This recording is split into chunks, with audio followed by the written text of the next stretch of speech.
Hi.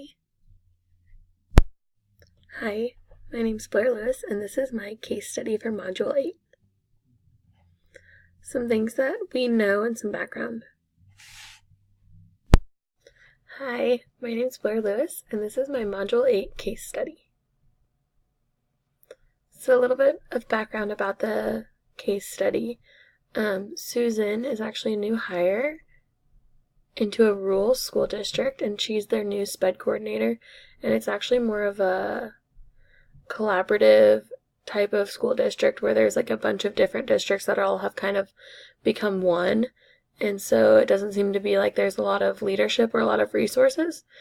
Carl is a student that's receiving SPED services for emotional disturbances. He's self-harming and he has some outbursts that have affected his ability to learn. Carl's outbursts have become more frequent, and he's actually become a little bit more physical towards his teacher. Some other things that I would like to know or I need to know are, does Carl receive counseling services outside of school? Is he receiving any type of emotional support with the divorce of his parents? What services are offered through the school for the kids in order for them to get counseling when their parents are going through a divorce? And then what does the SPED classroom look like? Because Susan seems to be pretty opposed to putting him in there. And so I would just be interested to know if they have any para support or an emotionally disturbed program to support her. The problem is that the school district does not have the necessary services to tackle Carl's issues. I believe that a good plan of action would be to call the superintendent, let them know that they need more counseling services at the school. Then what they can do is create a plan for Carl, which can then de-escalate his outbursts without removing him from the environment, because it's not affecting his academic abilities. I think another good thing to do would be to look into getting him a para during class time who can then maybe remove him from the situation if he needs to be removed from the classroom. This resolution is best for kids because getting Carl a para is absolutely what's best for him and the other kids in the room as well. Because if he's going to get violent with the teacher or violent with another student, it's good to have another adult in the room to de-escalate the situation. And then it's also better than putting him just in a room by himself with a textbook, which is what they said that the old special ed teacher did. Getting Carl and his siblings counseling services, they clearly are having some issues regarding the divorce, and it's creating some self-harming behaviors or making them worse, and having counseling services could put an end to these behaviors anyways. I think that keeping Carl in a general education classroom is what's best for him because his challenges are not affecting him intellectually, and he can still learn the same exact material as other kids. He doesn't need some type of intervention that makes the academic portion slower. He's doing fine with that. So we need to keep him in the least restrictive environment, which would be the general education classroom. Things that I was thinking while reading this and going over the case study was just, why are Carl's parents so hostile towards each other? They seem to not even be able to be professional in an IEP meeting, so I would hate to see how they were reacting in their own home. Why aren't the kids receiving counseling services? Is it funding? Is it they don't have insurance? Like, what's going on? And then why is the family itself not receiving counseling services, like the parents and the kids together? Because it's not a Carl issue, it's a family issue.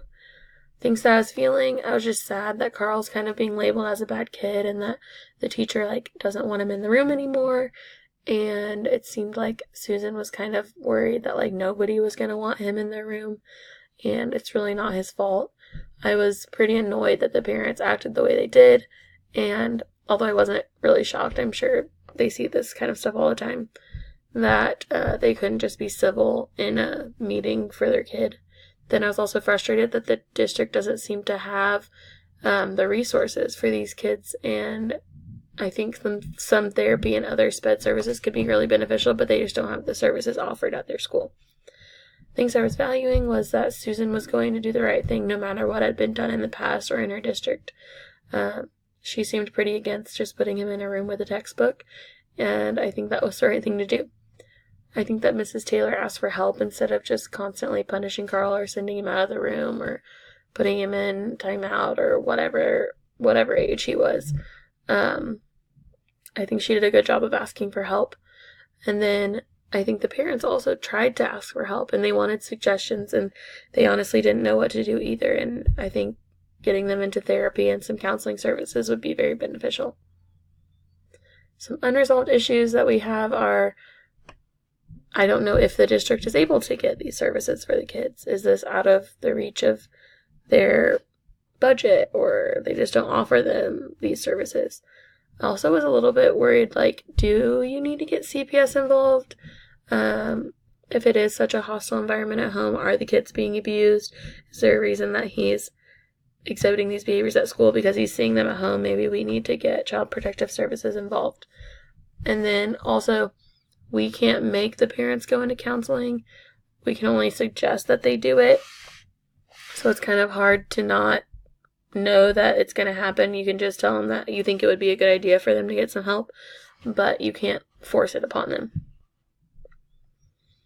I was definitely promoting the academic success of all students because Carl should have stayed in the general education classroom. Also, having para support can then be that go-between if his outbursts start affecting the academic success of other kids. The para can kind of be a buffer in that situation. And then in order for Carl to learn, his basic needs must be met. So clearly there's a need that's not being met because he's having these outbursts. So I think that getting him into counseling could then resolve the issue even more. Promoting the person's well-being, just making sure that Carl's giving counseling services to help with his mental health, because I think weekly or even daily for a while, counseling visits could be helpful for him to be able to talk about what's going on. I think that he needs to be around his peers for a majority of the day, so that way he is in the least restrictive environment. I don't think he needs to be in solitary confinement. He hasn't shown any aggression towards other kids. Also, I think that Carl's peers feel safe because there's another adult in the room in case of an outburst, so that para support, being another adult in the room, kids are more likely to interact with him.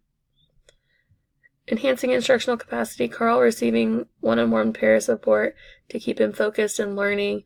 Mrs. Taylor can then focus on her instruction and less on just trying to control what Carl's going to do and being afraid of him having an outburst. Also, I think Carl's classmates will feel more safe to interact with him and each other because they feel like there's more of a buffer and someone there to protect them and him in those type of situations. So that is all I have for Module 8. Can't wait to see you guys. Bye.